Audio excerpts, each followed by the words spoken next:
Hello everybody, welcome to my channel. मैं Prince आपका स्वागत करता हूं। तो इस वक्त की बहुत बड़ी बिग अपडेट निकल कर सामने आ रहा है कि जो भी ओबीसी रिजर्वेशन है, इस पर एक अपडेट निकल कर सामने आ रहा है कि हाई कोर्ट ने एक बार फिर एमपी गवर्नमेंट को फटकार लगाई है और साथ ही ये निर्देश दिया है कि 2 हफ्ते में आप जवाब दीजिए। एक नोटिस भेजा है या फिर जुर्माना लगा दिया जाएगा, क्योंकि देखिए हाई कोर्ट लगातार बार बार एमपी गवर्नमेंट को नोटिस भेज रहा है और ये लोग हैं जो कि मोहन सरकार हाई कोर्ट को जवाब नहीं दे रही है। और जो भी 13% होल्ड पद पड़े हुए हैं, क्योंकि उसमें हाई कोर्ट ने स्टे हटा लिया है, उस कानून से रोक हटा ली है। हाई कोर्ट लगातार ये नोटिस भेज रहा है कि इन पे नियुक्ति क्यों नहीं दे रहा। हर हाई कोर्ट लगातार चीख चीख के कह रहा है कि आप ये भर्ती क्यों नहीं करते या इन पदों को अनहोल्ड क्यों नहीं करते। कहीं ना कहीं ये समझ से परे है कि आखिर एमपी गवर्नमेंट चाहती क्या है। जब हाई कोर्ट बार बार बोल चुका है कि आप ये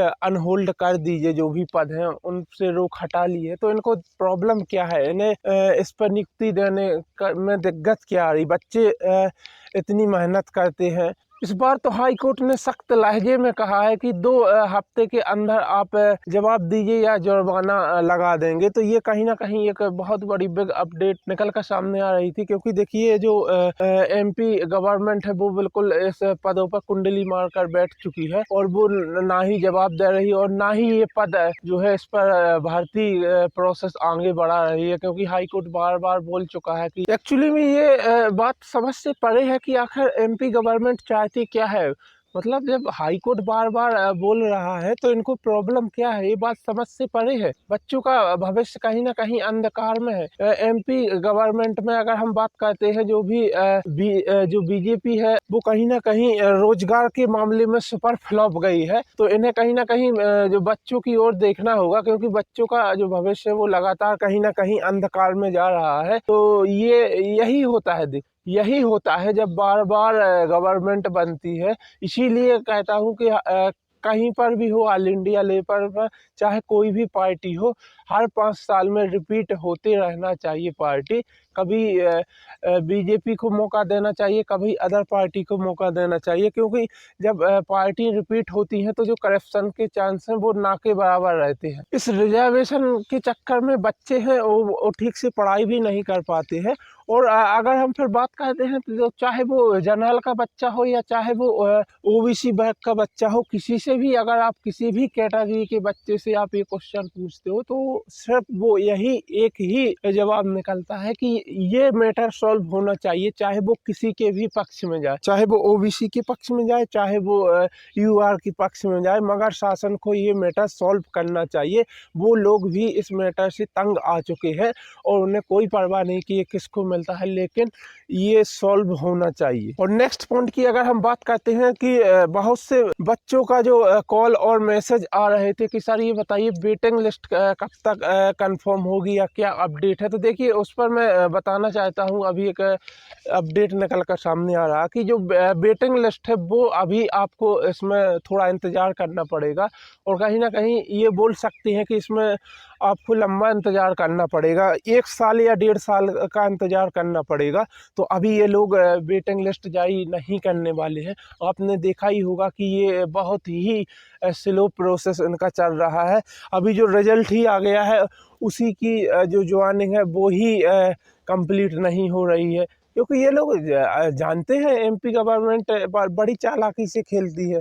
उनको पता है अभी कोई इलेक्शन नहीं है, तो ये लोग धीरे धीरे आराम करके आराम से ज्वाइनिंग देंगे। तो अभी देखिए हम अगर वेटिंग लिस्ट की बात करते हैं तो इसमें टाइम लगेगा, इसमें कहीं ना कहीं 1 से 1.5 साल का समय लगेगा। या फिर ये ऑप्शन ये हो सकता है कि जो भी न्यू वैकेंसी आएगा तो उसका जब फाइनल रिजल्ट आ जाएगा तो उसी के साथ जब आप लोगों का ट्रेनिंग होगा तो उसी के साथ आप लोगों का ट्रेनिंग होगा जो भी न्यू वैकेंसी आएगा। तो आप अंदाजा लगा सकते हो कि अभी आपको कितना इंतजार करना पड़ सकता है। इसलिए बिल्कुल ये बात स्पष्ट रूप से मैं आपको बताना चाहता हूँ कि आप लोगों को कम से कम 1.5 से 2 साल अभी इसमें इंतजार करना पड़ेगा, क्योंकि ये वेटिंग लिस्ट जब जारी होगा फिर उसके बाद जो न्यू वैकेंसी आएगा तो उसके साथ में आप लोगों की ट्रेनिंग होगी। और साथ ही अगर आप लोगों ने रूल बुक में भी अगर कुछ पॉइंट पढ़े होंगे तो उस पर स्पष्ट रूप से लिखा गया था कि जो वेटिंग लिस्ट क्लियर होगी वो अधिकतम 2 वर्ष के अंदर या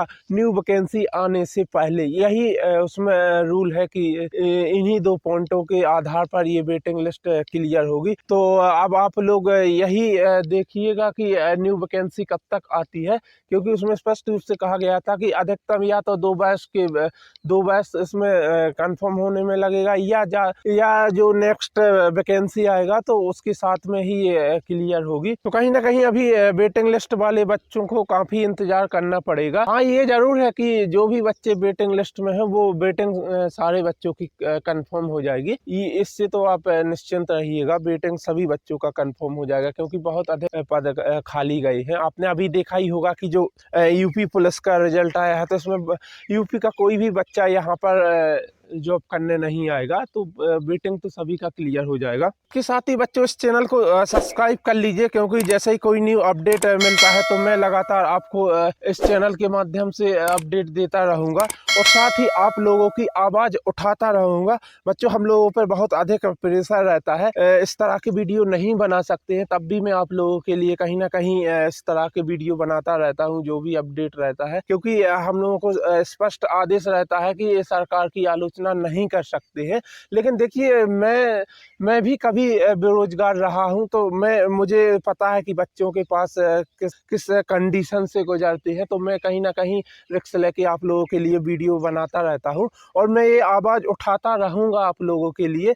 और वो कहीं के भी बच्चे हों, चाहे वो एमपी के बच्चे हों, चाहे वो यूपी के बच्चे हों, जहाँ पर भी बच्चों के साथ अन्याय होगा या उनके साथ खिलवाड़ होगा, मैं हमेशा आप लोगों की आवाज़ उठाता रहूँगा। एक्चुअली में हम लोगों का शेड्यूल भी बहुत बिजी रहता है, तो इसलिए मेरे डेली वीडियो नहीं आ पाते हैं, मुझे बहुत ही कम समय मिल पाता है। लेकिन जब भी समय मिलता है तो कहीं ना कहीं मैं आप लोगों की आवाज़ उठाता रहता हूँ। और इसके साथ ही अगर हम नेक्स्ट पॉइंट की बात करते हैं कि 13% होल्ड पदों का क्या होगा, तो कब अनहोल्ड होंगे, तो देखिए इसके बारे में कुछ भी कह पाना मुश्किल है, क्योंकि ये कहीं ना कहीं एमपी गवर्नमेंट की सोच पर डिपेंड करता है कि ये लोग क्या सोच रहे हैं, कब तक ये अनहोल्ड करेंगे। तो इसके बारे में कुछ कह पाना अभी मुश्किल है, तो इसके बारे में मैं ज़्यादा कुछ नहीं करूँगा, क्योंकि इनका कुछ भी कंफर्म नहीं रहता कि ये कितना लंबा इसको अभी खींचेंगे, क्योंकि बार बार जब हाई कोर्ट इन्हें लताड़ लगा रहा है उसके बाद भी ये अनहोल्ड नहीं कर रही, तो अभी कुछ भी कह पाना मुश्किल है। और अगर हम फिर नेक्स्ट पॉइंट की बात करते हैं कि बच्चों, जो कि आपने देखा ही होगा कि अभी जो 70% सैलरी का मैटर क्या रहेगा, तो देखिए अगर हम बात करते हैं तो ये मैटर अभी सॉल्व नहीं होगा और आप लोगों को कहीं ना कहीं 70% सैलरी ही मिलेगी और उसके बाद फिर 80% मिलेगी, फिर 90, तब जाके आपको कहीं ना कहीं 3-4 साल बाद 100% सैलरी मिलेगी। ये कहीं ना कहीं ऐसा नहीं होना चाहिए। ये एमपी गवर्नमेंट का जो रूल है वो बहुत ही बेहुदा रूल है और इसे तत्काल समाप्त कर देना चाहिए, क्योंकि इसमें बच्चों को काफ़ी नुकसान होता है। और अगर हम बात करते हैं तो अभी आपने देखा होगा हाल ही में जो भी सांसद या विधायक है, इन सभी का सैलरी ये ऑलरेडी इसमें वृद्धि कर चुके हैं और अच्छी खासी वृद्धि कर चुके हैं। और एक और जहां कांस्टेबल हो जो भी एमपी में, उसमें कितना सैलरी मिलता है, 20-22 हज़ार सैलरी मिलता था, उसी का 70% कर दिया है। तो आप लोगों को अभी बच्चों जो भी सैलरी मिलेगी वो 17,000 के आसपास सैलरी मिलेगी। तो इसमें अभी आप लोगों को काफ़ी नुकसान उठाना पड़ेगा। और कहीं ना कहीं मेरी मुख्यमंत्री डॉक्टर मोहन यादव जी से रिक्वेस्ट है कि कहीं ना कहीं इस और ध्यान दिया जाए और ये जो सैलरी है वो 100% कर दी जाए। एक और हम जहां बात करते हैं यूपी की, तो आपने देखा ही होगा वहां लगभग जो यूपी पुलिस कांस्टेबल है उसको लगभग 40,000 के समथिंग सैलरी मिलता है। और वहीं एक हमारा एमपी है जहां पर